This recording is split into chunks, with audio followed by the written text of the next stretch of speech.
It is 2025 and I thought, why not just pull down the curtain, show you everything how to run meta ads properly without buying a course or buying a service or anything else. I'm just going to show everything that we're doing for our brands and our clients and show you things that other people don't want to show to you. So that's why I'm just going to break it down fully so you don't have to think about running ads anymore, or just like in general, if you want to start running ads or you don't know where to start, video is perfect. If you've been doing ads as well, also perfect. You'll be able to learn some things. So we got 36 slides. I'll show you certain things on the web itself, but in general, meta ads masterclass. Of course, why should you listen to me?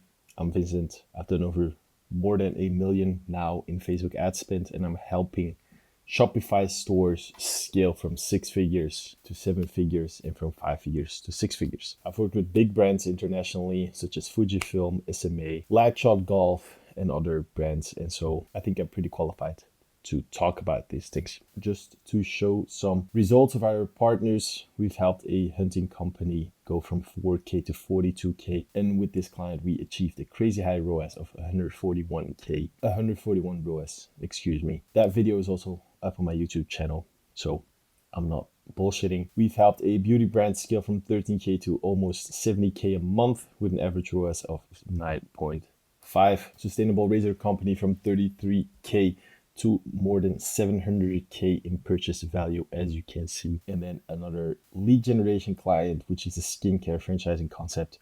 We spent around 15K in ad spend, generated over 1,000 leads with a 35% closing rate. If you think about it, lifetime customer value is probably more than 2.5K. And a golf client, we scaled them from 24K to 186K gross sales with our advertising strategies and our identity hooking system. So, of course, grab a pen and paper, write down a lot of things because you will learn a lot of things. The first part is a bit of theory. It's maybe the most boring part, but maybe the most crucial part for you as well, because you will need to see these things, you will need to learn these things to create good ads, good copy, and just scale your Facebook advertising account.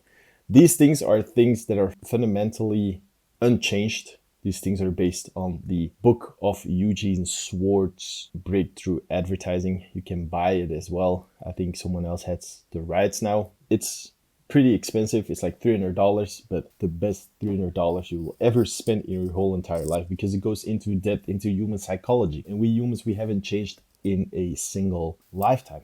We're just like the moment we've been on this planet, we haven't changed at all. You know the Alex Hormozy thing, which is Alex Hormozy, health, wealth, and relationships, right? This triangle, you've got an extra one, which is spirituality. Hasn't changed in over decades. Everyone wants to be healthier, everyone wants to be wealthier, and everyone wants to have a good relationship. So these things are pretty crucial because the human psychology never changes. As we see it right now, the book of Eugene Schwartz was written back in the day when you just had television, you just had radio, you just had newspapers. If you read the books from the greats, from David Ogilvy to Eugene Schwartz to Claude Hopkins and all the others, you will have a pretty good base of knowledge on human psychology because it hasn't changed. The only things that have changed are the vehicles that we operate in. So now it's Facebook ads, Meta, Instagram, TikTok, Google, etc. Back in the day, it was newspapers. In the beginning, what was it? That's Google ads, only text-based, or listicles, or VSLs, those type of things, just long sales letters. Then you had radio. What was that? That was podcasts, YouTube, etc. And then you had television, YouTube, Facebook ads, UGC, etc. So as you can see, it's constantly evolving to the same type of a vehicle, but it's only better. But the human psychology behind it, how people think, has never changed. So the first big thing that you will need to look at is the market awareness. Those are pretty basic levels of market awareness. Of course, you've got unaware, problem aware, solution aware, product aware, most aware, or just brand aware, what we call it. Unaware is basically that people don't know their problems.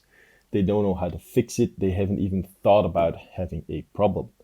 Problem aware is when they start to realize that they actually have a problem. So for example, the health is the best space to talk about these things. For example, unaware, you're not aware that you have a lot of back pain. And then one day you start to have back pain, which is when you become problem aware. You start thinking about it. You have it on a daily basis. So then you're going to start to look for information on how to fix it. That's when you're going to be in solution aware.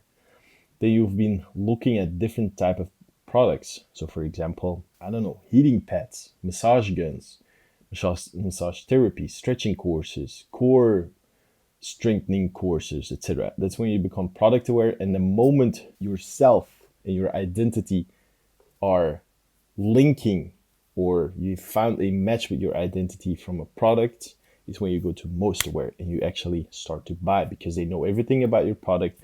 They know everything about the benefits, and they're just gonna buy. You see it in car sales as well. A couple of friends of mine are in car sales and they see it as well. People know more about the cars nowadays than the car salespeople themselves, because they're just constantly looking online. We have an abundance of information, and so that's what we have to tap in, not only to give them the right information about the product, but also about the solution and how it can help them as a person and their identity. So the market awareness, copy-wise, super easy to do. You can just hop on to ChatGPT, Claude, or anything and type anything to help you write copy, give ad ideas about the stages of awareness. I will go into depth in how to use AI as well. But so, for example, unaware is with a dieting plan or weight loss, which is also pretty common. It's like, why do some people stay slim without dieting? That's a headline. Problem where is finally stop the frustrating cycle of losing weight only to gain it back, because it's problem where it's like lost weight, got it back. Pretty common issue. Solution where is new metabolic support formula helps reset your body natural weight balance. This is in the next chapter as well. The new support formula, it's already a extra layer of market sophistication. And then product aware is why product name works better than other weight loss supplements. And most aware is save 40% on product name, our biggest discount. So these phases, you will always need to be, or taking them into consideration. If you're writing an ad, if you're trying to tackle them, it's this as well. If you look at it, the larger market formula, it's a pretty common thing as well. That always says that the most aware people, so in this phase, it's only 3% of the market. So you're missing out on roughly 97% of the market who are not aware of the product or not aware of your brand. And so a lot of advertisers are just saying, buy my product now, here's a product, buy it. That's not going to scale your brand, of course. Some people will buy it, but that's not profitable at all. So you will need to find a way to target the other 97% of the market to actually get the right people to buy a product, but also that they will become aware. And that's a whole marketing funnel and whole identity hooking system that we've developed that will come out to play. So as you can see, this is solution aware 17%, problem aware is 20%, and 60% is not even problem aware or just completely unaware. And those are the type of people that you need to trigger, get them to click, get them to buy, because it's 60% of your market, which is insanely high. Then the second part is the market sophistication. How can I explain market sophistication? It is basically how many people have been in the market before you. Common thing with weight loss is there's been a lot of different things. There's been dieting pills, diets, exercise programs, liposuctions, operations, even stomach surgery, etc. So there's a lot of different things that have been out there. So that's how sophisticated the market is. For example, AI, it's a pretty new market. So the market sophistication hasn't been in stage 5 yet. Maybe it is there already because we've seen a lot of development. But there's a lot of markets that are out there that have been there for decades and they're being slow. So for example, like coffee products, tea, etc. Everybody knows tea and coffee. So if you're first in the market, that's actually stage 1, which is that you make a claim. So you're basically introducing your solution. A lot of the times, because it's a new market, people will be unaware, most of the times, they say first come to market are the most profitable. In my opinion, it's not always like that, unless you have something revolutionary such as an Apple iPhone. But most of the times, the markets are already there. So, if it's stage one, the messaging is pretty simple. Make a bold claim, for example, lose 10 pounds in 10 days. The goal is to basically educate the market about your product. Then stage two is that there's more people towards it. So you will have to change the claim and actually prove your claim, because people are becoming aware of the solution. So basically it's like provide the proof, add credibility, clinically proven formula, add numbers to it, be super specific about it, because then you'll build trust and stand out. Third one is unique mechanism. So basically a lot of people start claiming their proof and it's like, but why should we buy from you? Everyone is saying the same thing. And this is a pretty interesting one. I think it was David Ogilvy, he came up with it. The unique mechanism back in the day when tobacco wasn't allowed to be sold anymore, or a lot of people were just saying the same thing about cigarettes that people were smoking. They came up with a pretty unique mechanism, which was roasted instead of something else. And that gave a new unique mechanism, a new position in the market. And it was a pretty amazing and successful campaign. So I think it was David Ogilvy, which was the cigarette.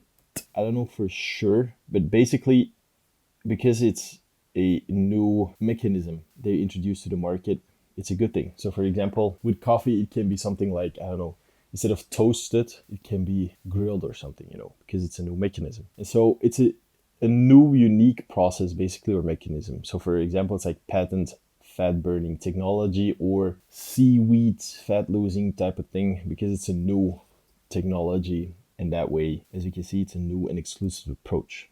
Then people actually start to use the same type of mechanism, and you start refining the position. So people become super aware about it, and then you showcase additional benefits, refinement of the unique mechanism. So for example, triple action formula for weight loss and energy boost. So it's basically a bit the same as prove the claim, but it's even more because people are becoming more and more aware. And then you have the market saturation, which is basically tapping into the identity and identity hooking. That's the thing that I've always been talking about, is tapping into the identity, linking your product to the identity of a demographic that you're targeting. Best example is, in my opinion, Black Rifle Coffee. I've made a video about this as well. They're just selling coffee. Coffee is like, it's all the same. Not a lot of people will taste the difference. And so what they're doing, as you can see, it's like law enforcement appreciation.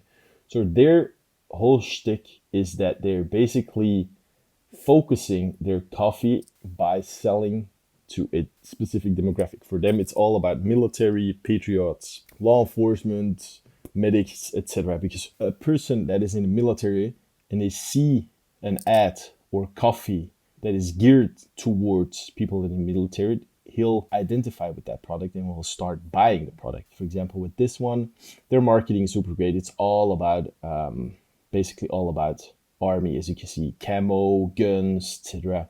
So a lot of people associate themselves, and they're $1 million brand. They're only doing things about military, planes, etc. So that's when the identity comes into play, and you're starting to focus on the emotions and identity and transformation about it. So that's the most important thing. So based on that theory, right, you have the market awareness, how aware are people, and then how developed is the market, which is basically the market sophistication. So if you combine these two things and you know what type of marketing you're in regarding sophistication, as well as the awareness that you're trying to reach, you can use these things to start creating good copies, good ads, etc. You can even add these things into the ChatGPT or Claude to create better copies and visuals. So the third part, which is pretty important, is researching your clients. So basically what your ideal prospects are, how the market looks like, what your ideal clients' triggers are, their pains and their desires, and of course also what your competition is doing. So for competition wise, you can go to the ad library. You can select any country you want. So for example, United States. And then if we do weight loss supplement, you'll see that a lot of ads pop up. And then here you can start looking at what people are saying, what type of ads they're running. How does the ad looks like? How does it use? What type of special formula they're using? What type of special promotion they're running? What type of ingredients they're using, etc. That way, you can start to see how people are advertising to your ideal clients as well. Also, just Google it because there will be a lot of forums, a lot of questions, a lot of articles about it that you can use already. Reddit is a super good forum.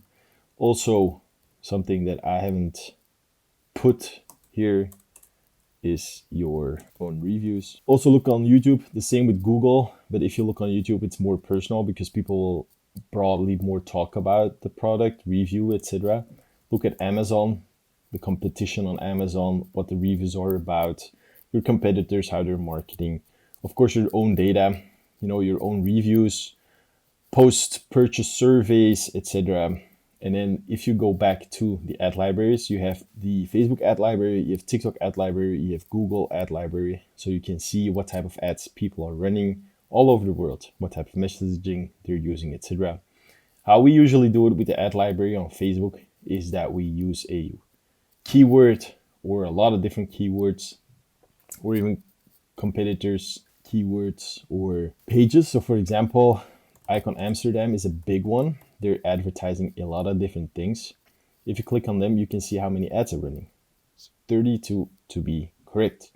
Different type of things, different type of visuals. And then usually on top of that, we always look for ads that have been running for at least a week, so 7 days, because then you see what type of ads have been successful or not, because they're running for 2 weeks. Others have been even running for half a year now. So you know that these type of ads are working. You know that that type of copy is working, the image, how it looks like, etc. But that's a super important thing. Doing your research, man. Like Facebook, Google, all advertising platforms, see what people are saying, what type of lingo they're using, how they're getting triggered to actually start buying, what type of pains they have, the desires they want to fix, to all focus these things into basically one thing, right? Because then you can use these things to not only write copy, to write scripts for your ads, brief your UGC creators, source UGC creators, etc. Just to combine it, you can put it in ChatGPT as well to give a good breakdown, or use it to feed it to write different scripts. So once you've done these 3 things and you know the 3 things of your market: awareness, sophistication, and your full research, it's time to start actually making your ads. There's 2 different types of ads. You've got image ads and video ads. Based on all the research and the knowledge and psychology of people, you can start creating these. You've got different types of image ads, which are, for example, of course, the fastest to create, the fastest to test, and you can use different styles of ads, image ads. In my opinion, a lot of e-com brands are not using these enough. Everyone is focusing on UGC, AI UGC, voiceover videos, etc. But a lot of people are actually finding good results and actually crushing it with image ads. Is not the hardest thing to do. It's a lot of testing. So for example, if you look at this, we've got a lot of different visual ads, as you can see. So for example, this is a pretty good ad. It's just a headline with the pain, how it fixes it, and then featured point outs of what is all inside of it. Review ads is a type of ad here. Feature point outs, this as well, feature point out with a promotion. Just a headline with a promotion. Obvi, pretty sick brand, pretty big brand. Look at their ads as well. They're crushing it with static ads as well. As you can see, peace out, pizza cravings. Again, typical pain that people have is cravings. And with this product, you can actually burn calories, lose weight, and curb your appetite. Perfect. This is like a type of news ads, news feeds ads. I know, like BuzzFeed type of ads, or other influential pages are using these type of things. So you can actually hijack their format to create these type of ads. Here as well, like get inflammation gone, find your flow with featured point outs. As you can see, there's a lot of different ads that you can try to create, image ads. So you see it as well here, different review ads, us versus them, which is more towards an aware market as well as a more sophisticated market, because you're showing them what you can do. You know, there's a lot of different type of visuals that you can use. Video ads, of course, they take a lot more time and money, but you can scale them faster as well. Certainly, if you have good creators, you can crush it with this as well. Sourcing creators is maybe also a topic that I should touch on. You have different type of websites. For example, you've got Incense, which is a big one. Incense. You got Influi. But if you're a big brand as well, we did it for one of our clients, is basically posting a reel talking about your product and about what you guys are doing, and that you're looking for influencers, and they can pay up to X amount of dollars by influencing your brand, basically. Use AI. I will go over that as well. Use AI to write the scripts, AI to make the videos. You got different types of softwares nowadays. You got Jog.ai, which is what we're using. It's pretty sick. You can just upload a Shopify link, Amazon, etc., and they can basically extract all the data. You've got RCats and CapCut to use as voiceovers, talking heads, even AI influencers. You got 11 labs to create voiceovers as well. And you've got a lot of different styles of video ads. Of course, I want to show you some. The most ads that we actually use is the B-roll with music, B-roll with voiceover, UGC video, and a combination of all of those. So for example, as you can see, B-roll with music, Icon Amsterdam is using them a lot of the times, and it's just a basic thing. It's just like this. It's just B-roll with text, how the product is used with some USPs, and that's it basically. These can work pretty well because it's pretty easy to make. Certainly if you have clothes, it's good to showcase them with B-roll, see how they fit, see how they look like, etc. B-roll with a voiceover gets used a lot as well. It's pretty easy to create. Certainly with 11 Labs, you can just type in the text to speech, use it. You just film the product. I know, for example, Puppering, Alex, the founder, is using these type of ads a lot because it's pretty fast to create and you can test a lot of different hooks, bodies, etc. Looking for the perfect gift for your little one? Explore our adorable baby jewelry collection with wide range of nazarias, bracelets, pendants, earrings, and other accessories. So yeah, you get the gist about it. Then UGC videos, of course, you just hire a UGC creator to create these videos. For example, if you're looking for the perfect summer skincare solution, I got 100% pure watermelon cucumber water locking moisturizer. This unique blend harnesses the power of watermelon and cucumber hydrosols to keep your skin hydrated. So it's basically a person using the product as well, talking about the problems they had and how to use it. And then you have a combination of all of them, which is a UGC creator, which is an authority figure, showcasing the product, how it fixes a solution. The summer of sips is here, so let's make some jalapeno margaritas. Hey y'all, I'm Elliot, also known as Apartment Bartender, and this jalapeno margarita is the perfect summer cocktail to get the weekend started. So main ID, you get that as well. So use these type of things, test a lot of different ads to see what works, what doesn't work, and just optimize on those as well. Then copywriting, of course, you use it for every single thing on the landing pages, emails, headlines, primary text. What we usually test is long versus short type of copy, and you have different type of frameworks. Sometimes we use them, for example, like you first of all call out your audience, you talk about a common pain, how your product fixes that pain, the social proof about the product, and then call to action. These two other ones are frameworks that we use a lot as well. So attention, interest, desire, action, and then the pass, agitate. So problem, agitate, solution is also a framework that we use a lot, mainly in UGC creations. Of course, the 5 C's of copywriting, super important, is that you make your copy super clear. So it's easy to understand, concise, so you keep it to the point, because a lot of people are distracted. Attention spans are becoming lower and lower. You make it compelling, so it triggers their emotions and hooks their identity.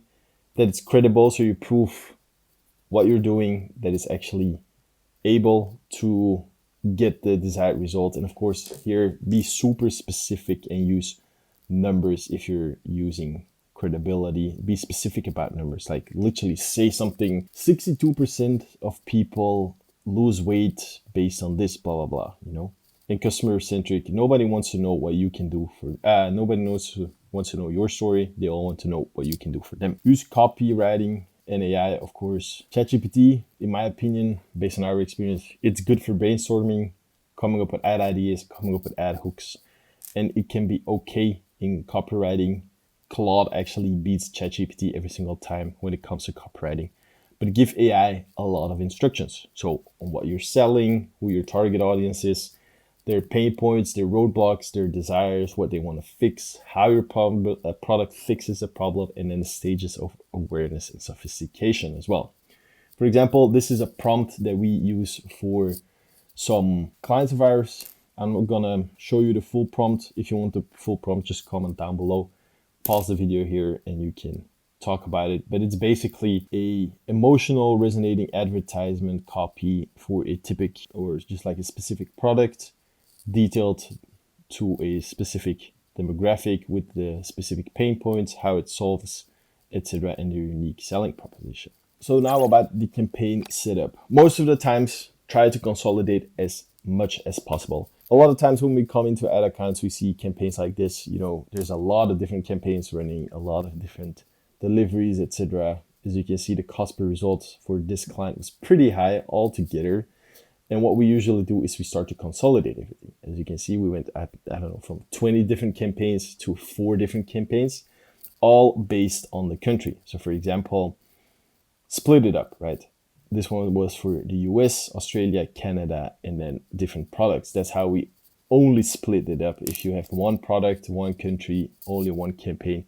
If you have different products in different countries, use a campaign per product, per country, For example, this was a golf client. They had a male club, female club, and baby girl and baby boy drivers. Why do you want to split it up? Because that way you can create ads that resonate way better with the target audience, as well as Facebook knows what target audience you want to reach. For example, with the baby boy, you show a boy playing with a golf club. Facebook notices it's outside, it's on a golf range.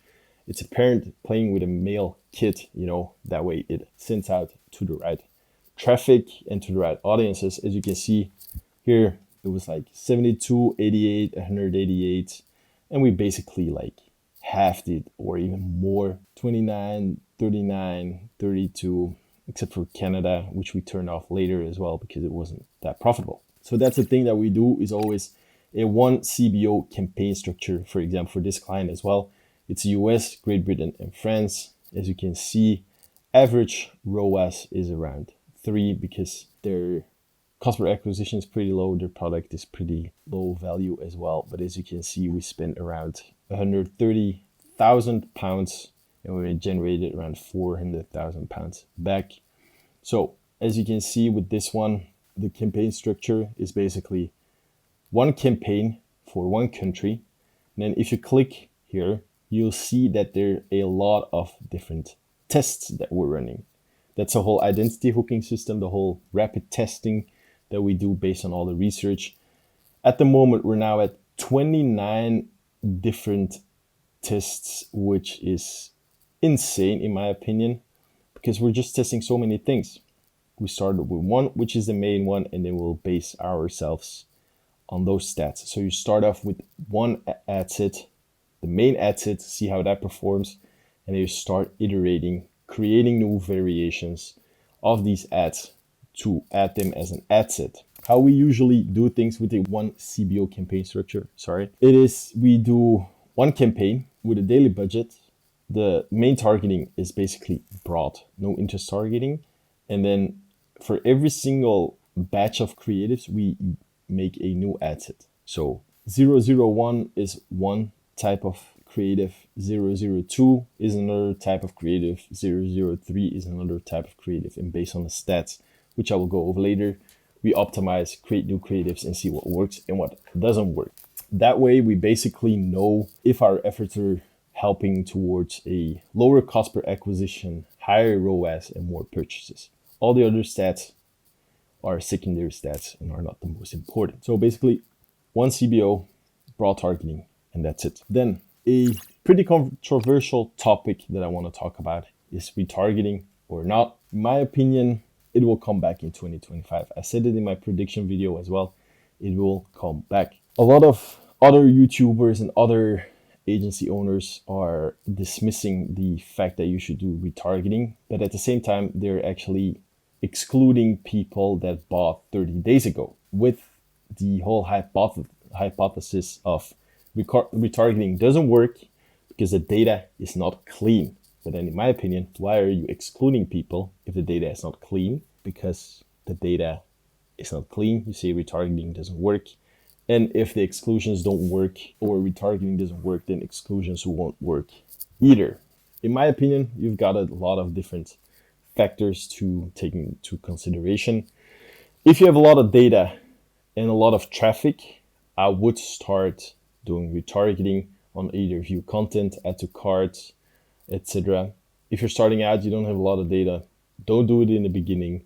If the buyer journey is long, that's also a thing to take in consideration. For example, with the golf client, we saw that the average span of days for someone to buy was around 8 days. So we want to shorten that cycle by basically retargeting and using retargeting either emails, ads, etc. because that way you have multiple touch points. If your business is mainly focused on one-time purchases, I wouldn't do it, except if the buyer journey is pretty long.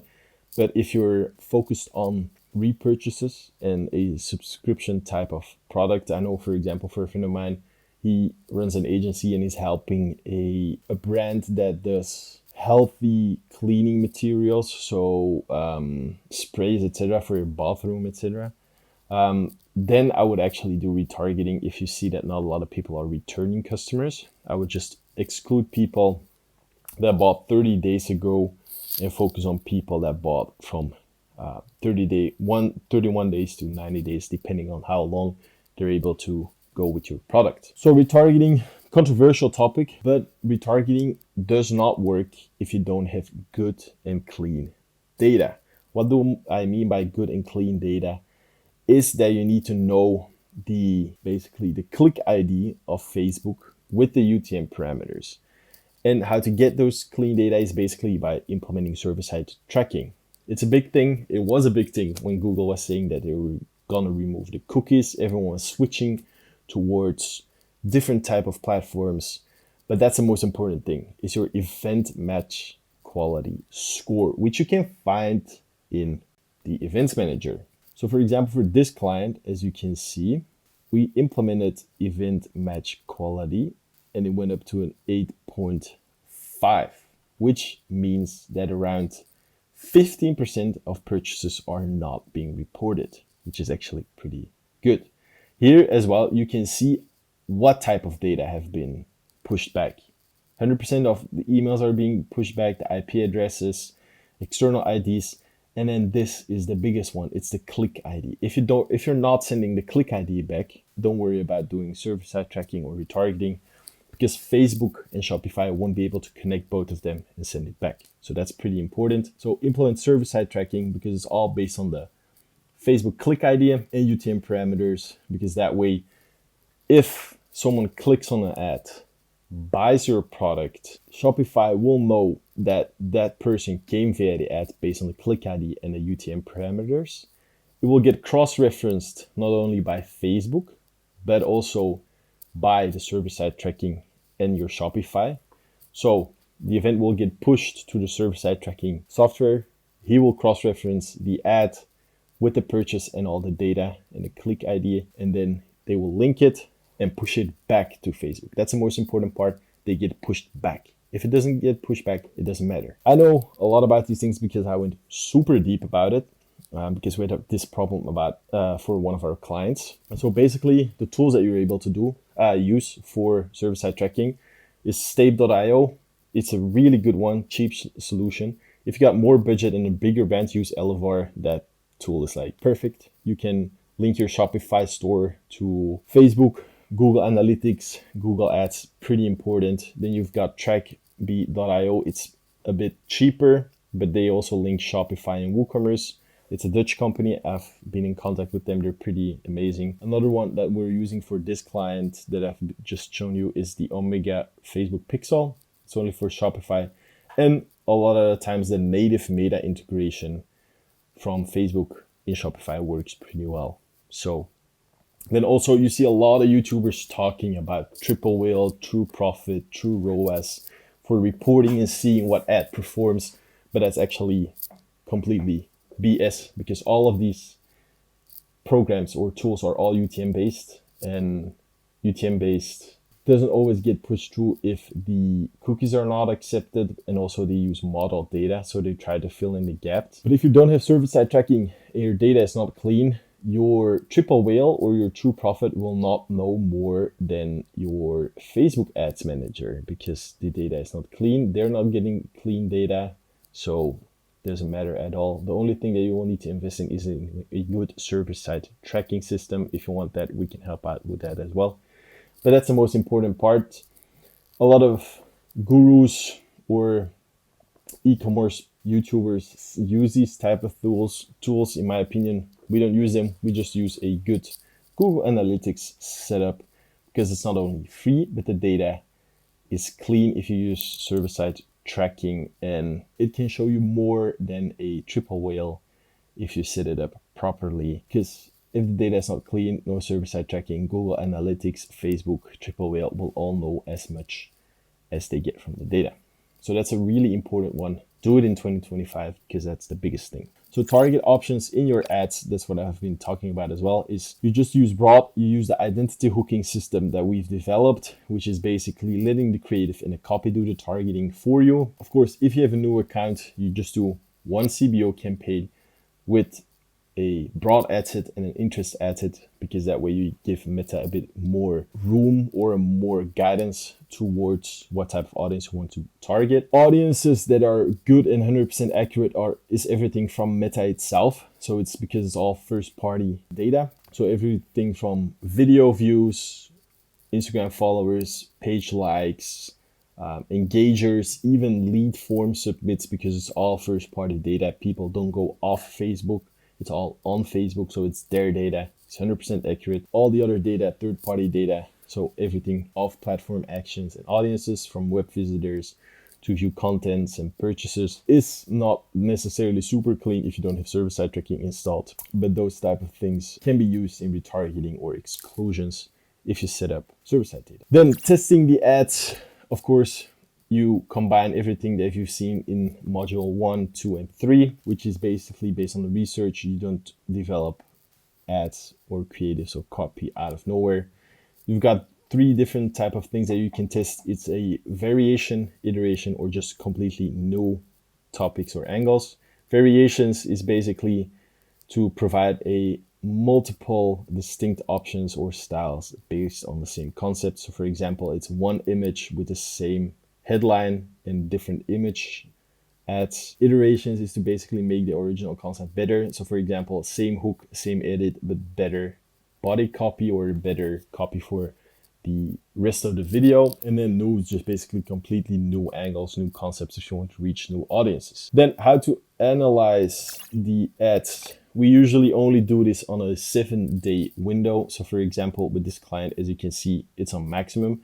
Then we can see the average. For example, the average ROAS is 3, average cost per acquisition or cost per purchase is $10. And then if you look at the last 7 days, that's the only thing that we're looking at. So literally live optimization of the client is that we sort from highest to lowest, because then we can see what type of ads or ad sets have been getting a lot of spend basically, and what the ROAS is. As you can see, it's all 3, 2, 4, so that one is interesting. For example, this one is not performing that well, so we can just turn that off because the ROAS on the last 7 days is not that great. Cost per purchase is also the highest out of all of them. I expect this one to get more spend as well. And then as you can see, others are getting spent for it as well. 3, but Meta automatically starts optimizing the whole spend of the things. So for example, these ones are not getting a lot of spend because they're just being launched. This one, for example, is also not getting a lot of spend, but you're just leaving it on because the ROAS is pretty good. They don't have a lot of purchases. But then that's when we were starting to look at secondary metrics such as outbound clicks or CTR. As you can see, that one we just turned it off. ROAS wasn't the greatest. Frequency was pretty okay.